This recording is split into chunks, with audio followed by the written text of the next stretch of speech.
j'ai cédé les peines. Mais tout le monde sait que parce que ngara taw wadi hen que 2 manguiers 3 trucs, nedo yé 100 millions ou plus, vraiment à des valeurs exorbitantes. Mais bon, j'ai cédé les peines, mais c'est camouflé que c'est la terre qu'ils ont vendue parce qu'il y a un système commercialisation qui a fini par prendre truc. Mais les terres de domaine national fondamentalement ne sont pas susceptibles d'être vendues.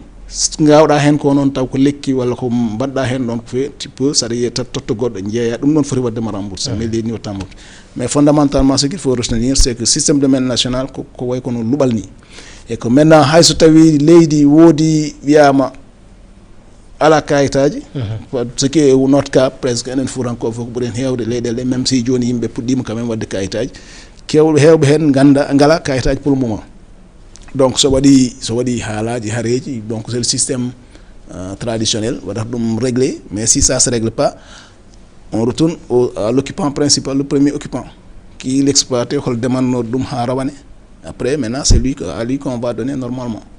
Mais quand même, c'est une question relativement compliquée pour les terres du Fouta. Voilà. Le colonel Ahali doyen hal immatriculation et une identification. Ko wayno Dakar et ses extensions.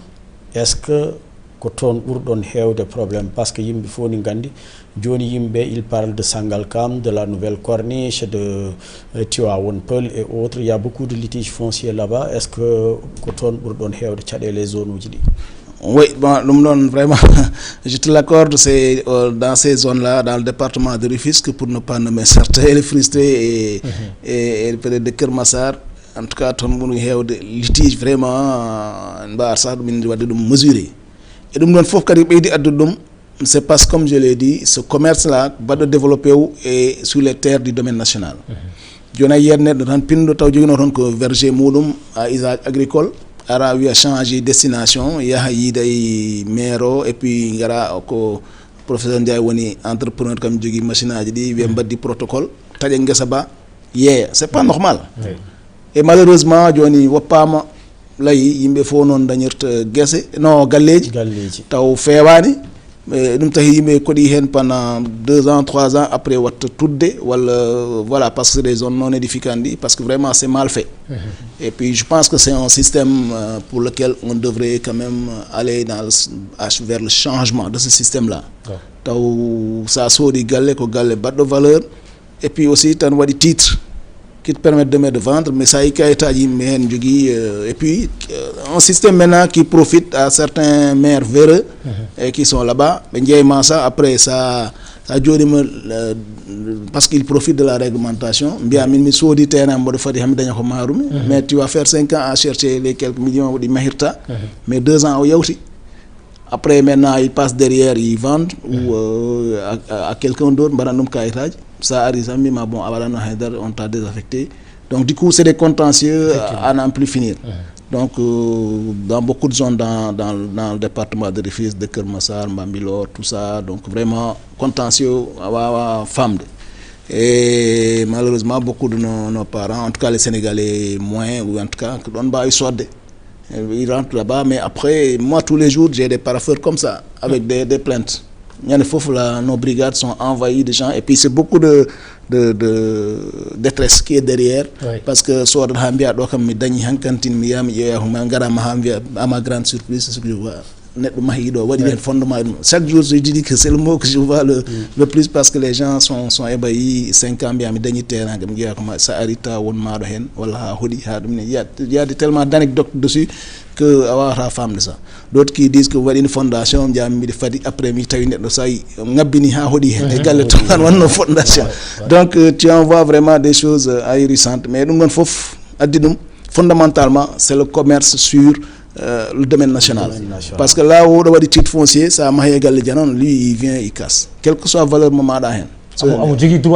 Ben non, parce que il va au juge et le juge fondamentalement il va démolir quelle que soit la valeur, parce que le titre foncier est sacré. Donc ça m'a donc quelquefois il est unique. Il est unique. Titre foncier, parce que ça y a par exemple il me dit de terrain gor. Non, titre foncier ko jeltan no mbawirda jeyde bitik ndendon wala njiya société ndendon ɗum ɗon c'est possible ene wawi neɗɗo goto ne wawi jeeyi ɗum yimɓe hewɓe ne mbawi rendude ɗum ene mbawi soddude titre foncier global. Non, c'est pas bon global. Ça c'est du point de vue étendu. Oui. Mais quant à la propriété, il peut être neɗɗo goto jeeya titre foncier. Ina wawi taw ko société jeeyi ɗum, ene wawi kadi taw ko yimɓe hewɓe ndendin kalisaji men coodi inde men gona hen, walla taw ko yimɓe woɗɓe hewɓe doni ɗum. Non, il peut y avoir beaucoup de noms. Ça yeehi conservation foncière mbima c'est les héritiers tant on met beaucoup de noms. ɓeɗon fof ndendi. Maintenant après titre foncier ene wawi feccirede kadi wonta sous-titre uji soɓe pecci joni par exemple c'est 1 hectare ou c'est 1 mètre carré pecciri goto fof heeɓi hen 200 mètres carré wonta titre foncier neɗɗo goto mais oɗon kadi so welama il met en ses héritiers donc ene wawi wonde yimɓe hewɓe comme ene wawi wonde neɗɗo goto, ça dépend, comme ça peut être une société. Donc c'est une propriété privée mais qui peut prendre plusieurs formes, mais ce qu'il faut retenir c'est une propriété qui est quand même sacrée parce qu'elle est respectée par le juge. Donc voilà. Bayo aussi, souvent c'est tu construis là-bas, le juge il te demande de déménager et de casser. Mais pour les délibérations, gari do hodde fo hay son podondiri généralement taw ko an waɗa adiba dañde délibération hay sa jeeyi gonga taw jomum mahi ha Paris souvent wiyata ko yo rutte kalisma walla ko way non, parce que bon domaine national c'est pas susceptible de propriété. Ben c'est des choses certainement donc les autorités ou nous tous on doit donc réfléchir.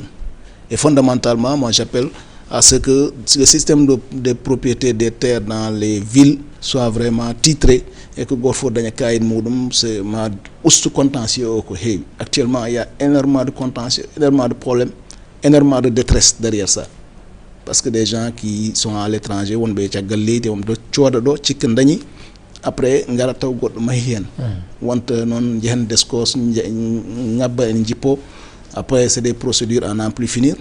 Sans compter que la procédure tan ene wawi juude quelquefois on a des délinquants fonciers kañumen gandi système judiciaire.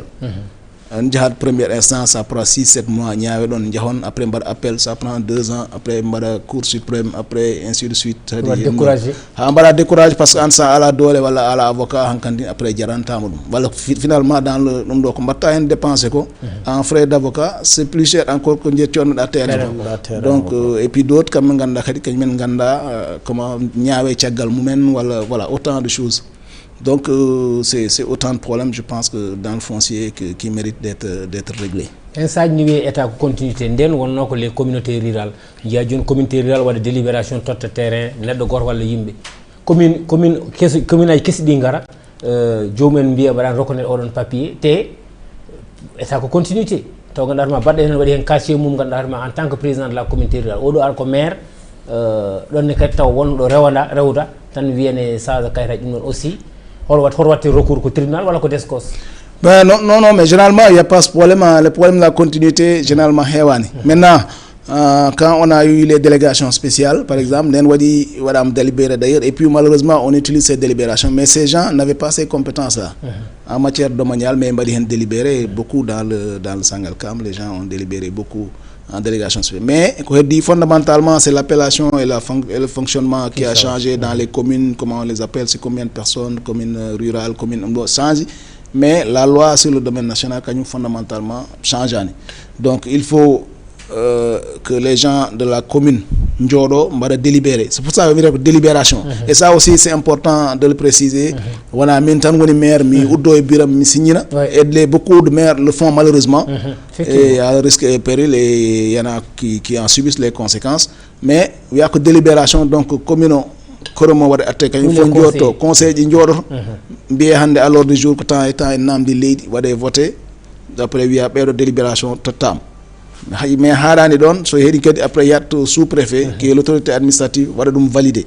Maintenant so tawi kadi l'étendue est très importante, maintenant on a dit c'est au niveau des gouverneurs ou bien des ministres de l'économie et des finances mbatte validé, voire même du président de la République. Mais généralement dans les communes retenir que ɗum ɗon ça souvent tan haalda yimɓe wiyama mi yeyma ɗum ɗo ko double signature.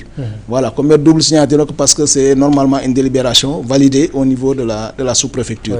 Et so waɗi contentieux souvent nous soit on va à la mairie mais surtout à la sous-préfecture pour voir est-ce que délibération waɗama toon enregistré, ce qui nous permet de savoir ko oɗo ene waɗi valable. Souvent des fois tu vois des gens taw mbima waɗama toon enregistré waɗaka enregistré, ce qui nous permet des fois de savoir donc qui a une fausse ou bien qui a une bonne délibération. Mais fondamentalement, du point de vue du changement des communes et communautés rurales, il n'y a pas beaucoup d'incidence. Même maintenant, le problème qu'on a, c'est les problèmes d'archivage. Surtout. Voilà, archivage, do soumis, do minini, wala registre barak enregistré parce que les délibérations les plus anciennes,